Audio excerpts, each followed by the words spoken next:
146 billion 342 million 55,790 in respect of the votes contained in the first schedule, subject to paragraph 6, that is Committee of Supply. 4, makes the policy resolutions as contained in the fourth schedule. 5, resolves that the first schedule forms the basis for the introduction of the Supplementary Appropriations Bill 2024. 6, orders that the Speaker do now leave the chair to facilitate the consideration of the said budget estimates with respect to each vote and program in the Committee of Supply as contemplated under Standing Order 240, consideration of supplementary estimates in the Committee of Supply. Honorable Speaker, I first of all want to thank this House because we have had a very rigorous period for the last 2 weeks in consideration of these supplementary estimates. Honorable Speaker, this is basically supplementary one, but in reality and practically we know this is actually the main budget.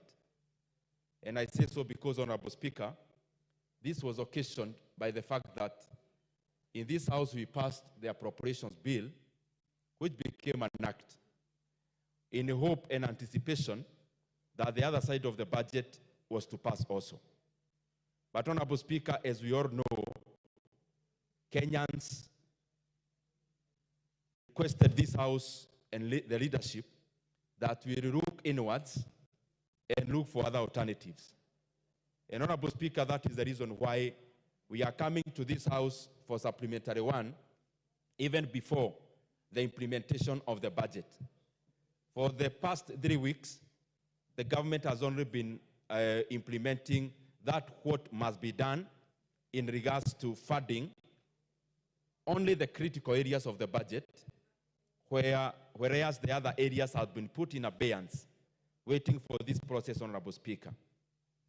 Honorable Speaker, this House passed a budget last month of Kenya shillings 3.992 trillion Kenya shillings. As we come before this House today, we are now having a budget of 3.88 trillion Kenya shillings. And therefore, there has been a decrease of around 111 billion Kenya shillings in overall. But, Honorable Speaker, this is not just the decrease. The decrease that I have talked about, Honorable Speaker, is pegged on 2 things. This House, after passing, then there was a wide gap between what we need to do in terms of filling in the whole of financing of the budget. And there are only 2 alternatives, Honorable Speaker, for us to invoke. One was to borrow slightly more, which we have done, Honorable Speaker, in this budget, where we are now borrowing slightly more to a tune of Kenya shillings, Honorable Speaker, 767 billion, up from our country to continue borrowing, and especially increasing our level of borrowing. Why? The problem we have now as a country is based on the fact that in the previous years, we borrowed more than we ought to have borrowed. And therefore, the weight is now on us. Honorable Speaker, I was just talking to Honorable Marianne Keitani just here, and she's actually very mad by the fact that some of the expenditure lines the Departmental Committee on Trade were considering, they felt they ought not to have been cut. But, Honorable Speaker, this is the situation, and I am glad my sister, Honorable Marianne, is listening. This is how it is. And I actually conversed also with the Chair of Trade. I had seen him here today, this morning.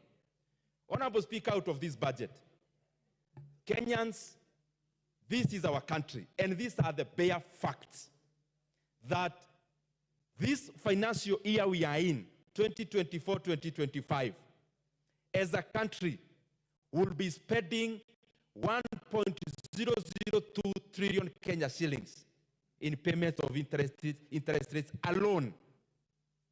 Interest rates in incurred out of domestic borrowing and also foreign borrowing will be spending over 1 trillion Kenya shillings precisely.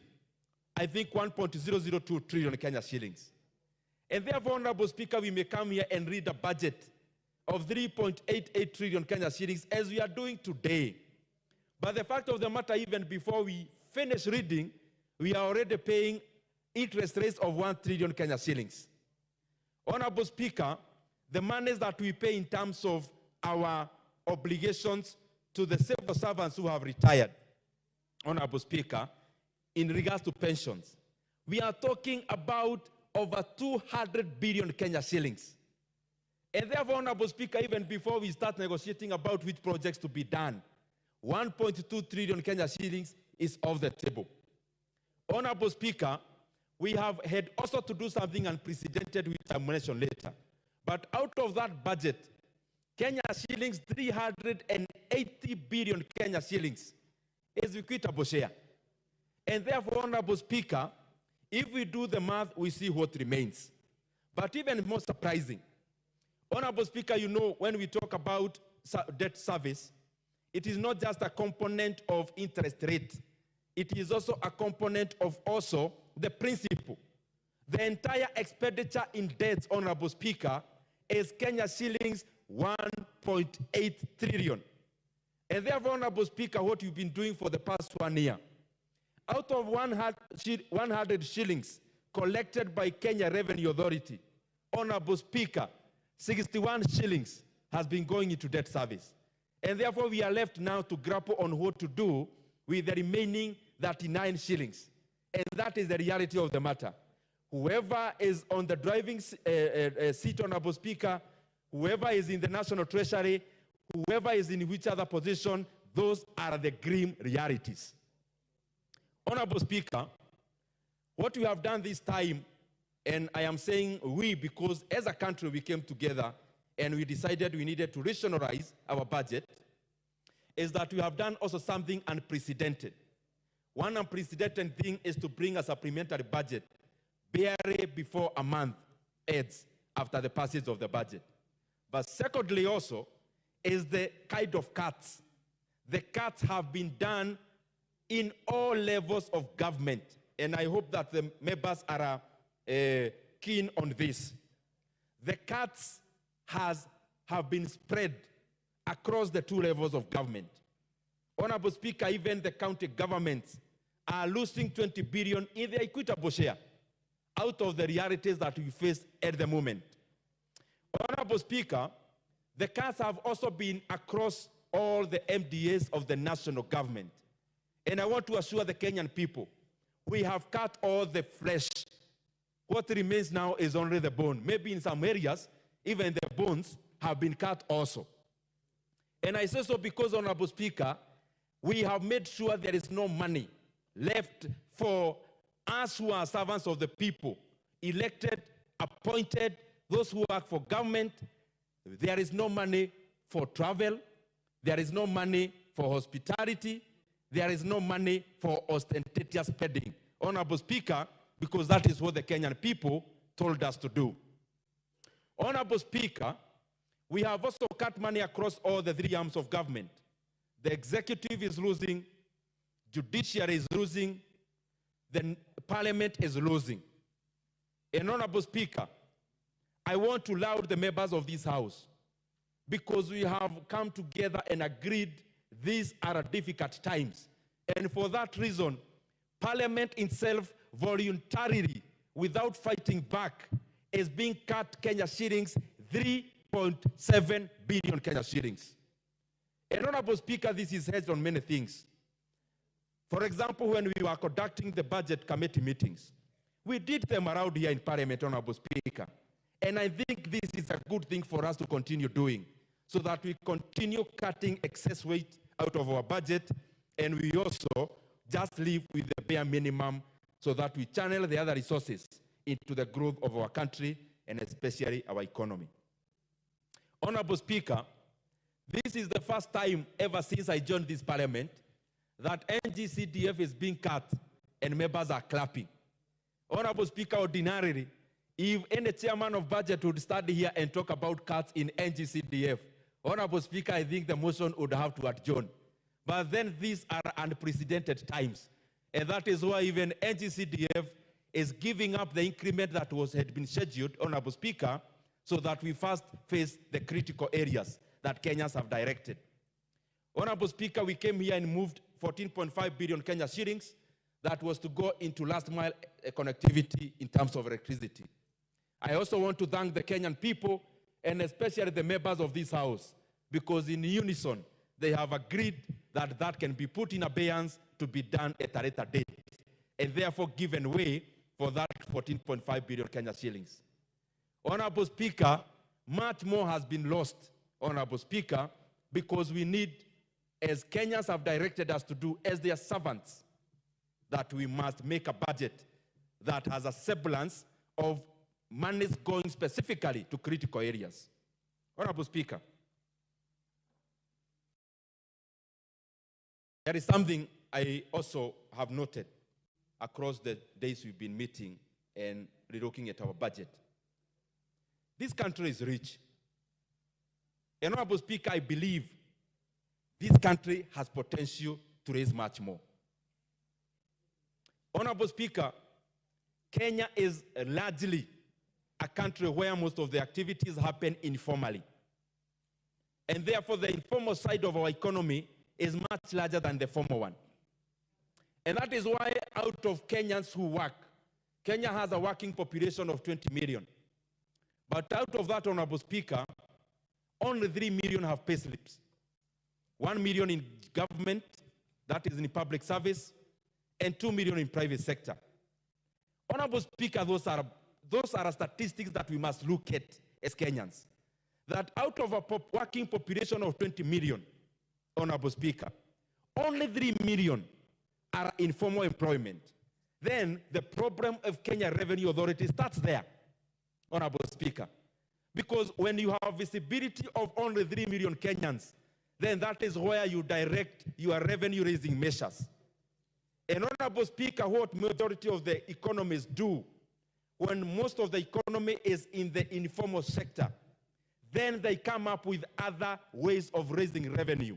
That is in terms of fees, in terms of levies. Because, Honorable Speaker, if you cannot target people using the mainstream manner, then you have to raise money using the non-ordinary revenue, Honorable Speaker. Ordinary revenue would pay in pay, would pay in the income tax.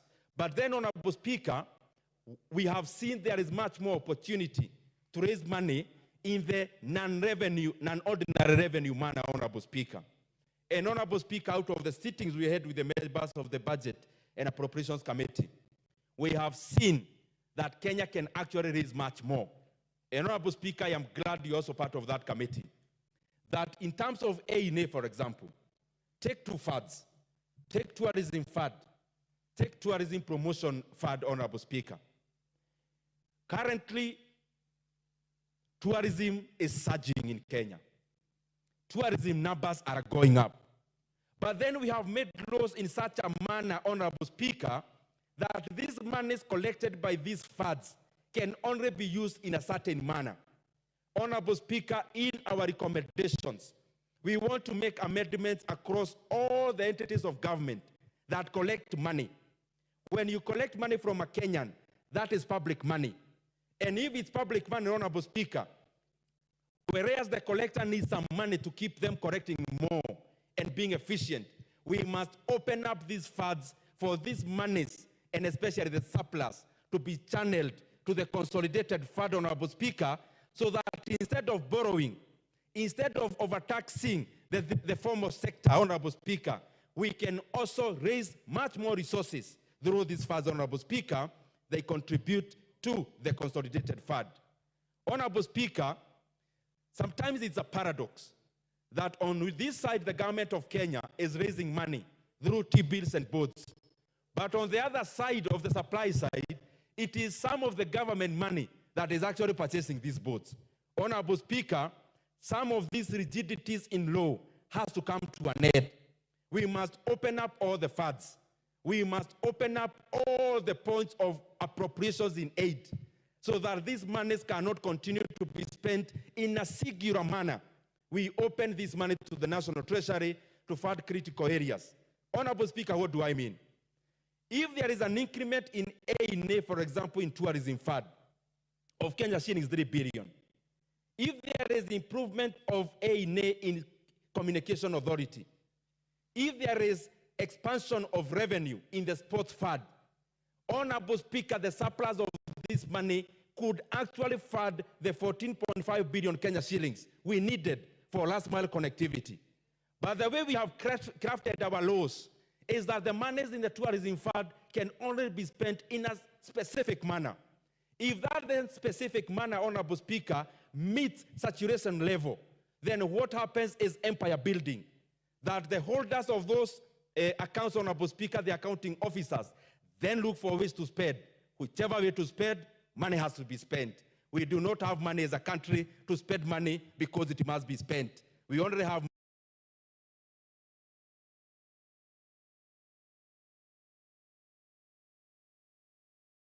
even when we have been faced with this kind of a situation. We this time want to request this House through the departmental committees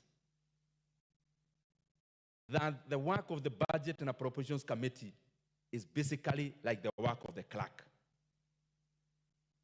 We listen to you, we do our best, and you know we've been doing our best.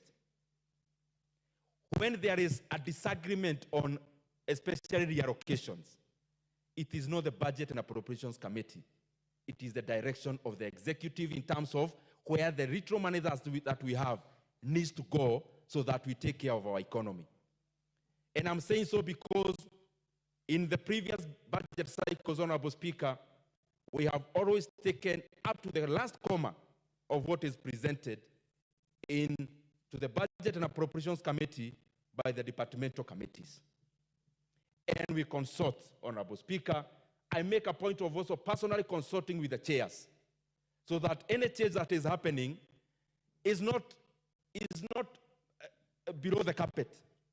Because the monies you are dealing with, the departmental chair, Honorable Speaker, is my colleague.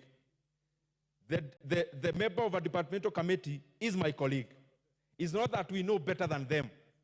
It's only that sometimes when the resources are so scarce, there are some specific areas that needs to be funded, and in all honesty, sometimes we have to give that leverage to the executive because they spared us. The buck stops there.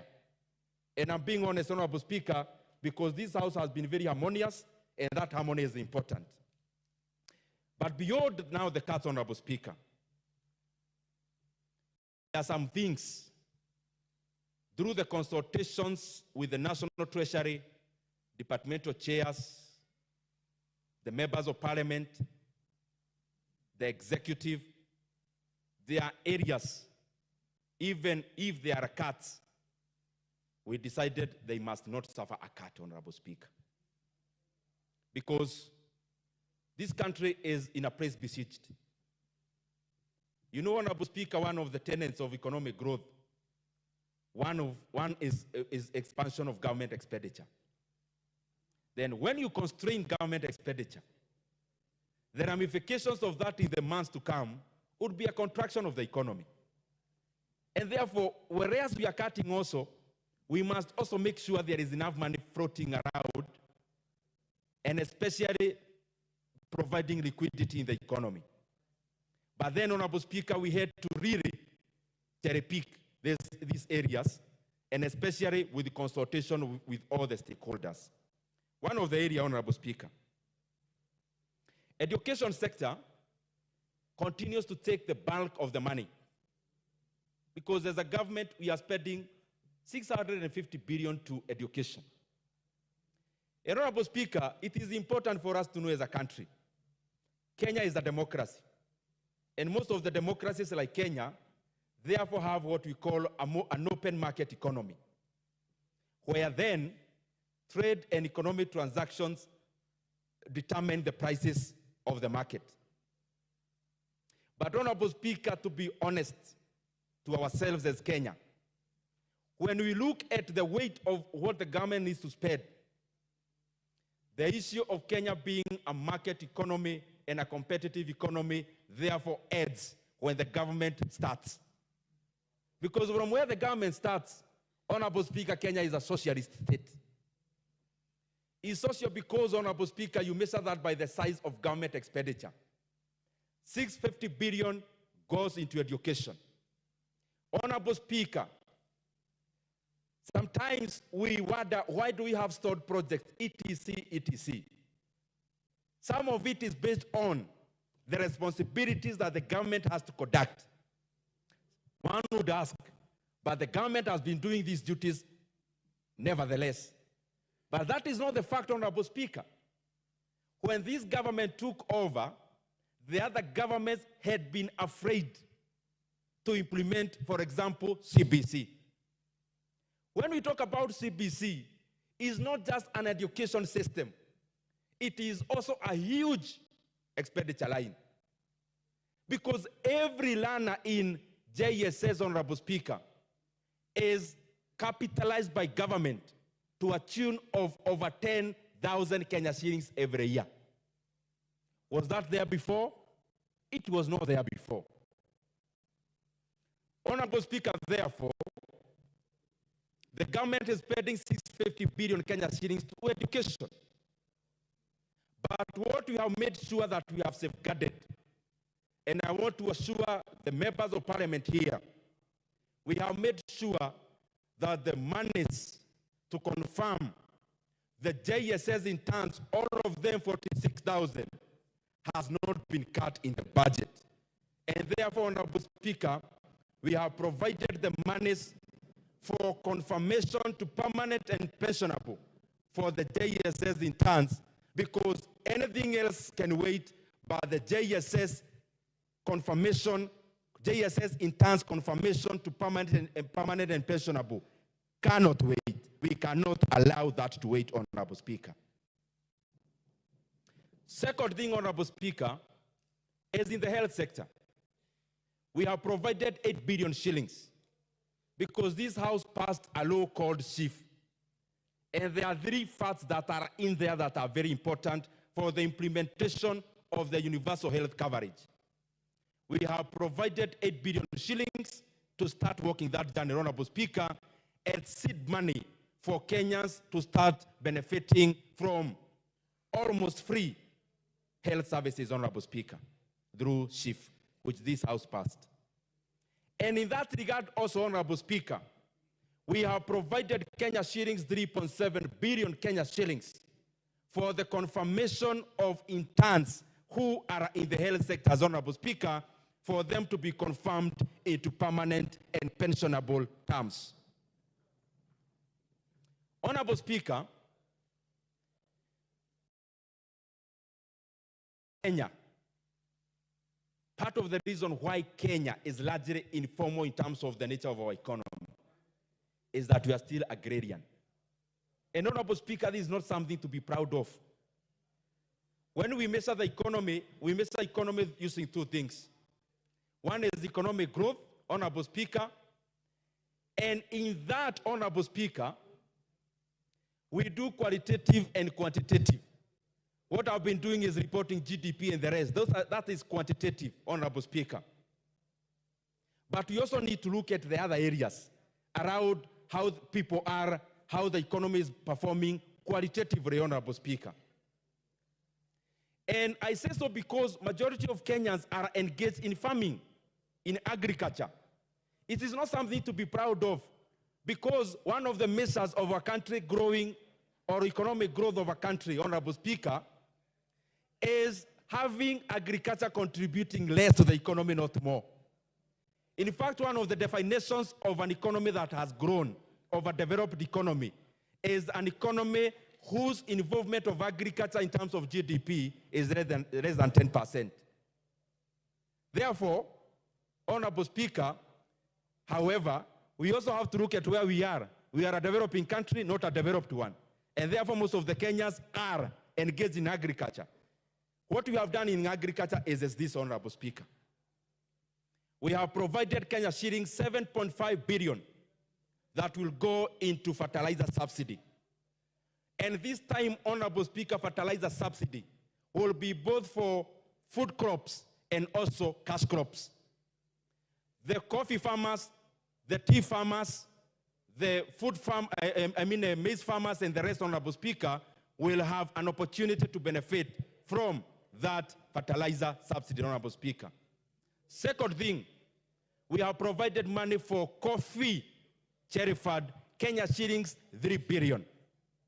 And Honorable Speaker, we have also provided monies 2 billion to start paying the coffee debts owed to coffee farmers, Honorable Speaker, and coffee societies. Honorable Speaker, we have provided monies for sugar reforms, which we continue, Honorable Speaker, to provide for us to continue supporting our sugar-cane farmers. Honorable Speaker, we have provided Kenya shillings 1.5 billion to act as the defense of raw milk prices, so that the milk prices, the dairy farmers, can get at least 50 shillings per litre, Honorable Speaker, every now and then, even when there is abundance of the feed, Honorable Speaker. We have also provided, Honorable Speaker, monies, 2 billion shillings, that will go into purchase of coolers. There we have a different program before, where Kenya was to have this program with Pollard. And therefore, Kenya was to provide only 10%, and then Pollard was to give us 95% in terms of loan.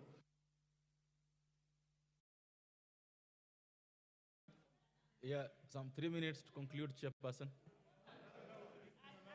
Honorable Speaker, what you have done, Honorable Speaker, is to provide 2 billion Kenya shillings that Kenya government will no longer rely on any other country. We want to buy these coolers as government and supply to the farmers of Kenya, Honorable Speaker. Honorable Speaker, there was a Maraga task force, Honorable Speaker, that went around the country to look at the situation of our security officers. Security officers are our brothers and sisters, but they continue to live in a manner, Honorable Speaker, that is subhuman. One, because as we know, they don't have a voice, they don't have a union. Honorable Speaker, this House has listened through the Budget Committee to the cries of our security officers, and we have input Kenya shillings, 3.5 billion Kenya shillings for enhancement of salaries for our security officers, Honorable Speaker, in line with the Maraga task force. Honorable Speaker, there are many things we have done, including, Honorable Speaker, monies for aggregation centers, monies for, we have added around 2.5 billion Kenya shillings for aggregation centers. We have added EPZD 1.5 billion Kenya shillings for the factories, Honorable Speaker, that have been ongoing across 6 areas in Kenya, and much more. As I come to the conclusion, I want to thank the Kenyan people. This is a period where we must seize the moment, Honorable Speaker. And one way we are doing to seize the moment, the Kenyan government has over 334 entities, Honorable Speaker. Many of the regulations and the registrations we do in this House, we create new bodies. And Kenyan government continues to enlarge, Honorable Speaker. We create duplication. And in that regard, we have started to walk the talk. And in this budget, Honorable Speaker, we have denied 47 entities monies for operations and maintenance, Honorable Speaker, so that we hood them up, we merge them together, so that we continue to have a lean government that is responsive to the needs of the Kenyan people. And Honorable Speaker, that exercise is saving us around 7.9 billion Kenya shillings. Honorable Speaker, at some point we have to ask critical questions in this House. In Muranga, in Taita Taveta, you'll have a Kera engineer. You'll have a Kenha engineer. You'll have a Kura engineer. Honorable Speaker, this House will need to ask very critical questions. And especially when it comes to all these entities. Do you need a Kera engineer, Honorable Mwago in Starehe? Do you need a Kenha engineer in the same place? Do you need a Kura engineer in the same place? Some of those questions, Honorable Speaker, are what we must progressively ask ourselves. And this cuts across all other sectors. The waterworks companies that we have in Kenya, the water industry sector only, has got over 20 entities, Honorable Speaker. We have to ask ourselves, do we need these 20 entities, or do we need to scale them down? These are critical questions. They are not in the budget now, but I'm just opening up a debate. Honorable Speaker, I beg to move and request the Honorable Mary Emase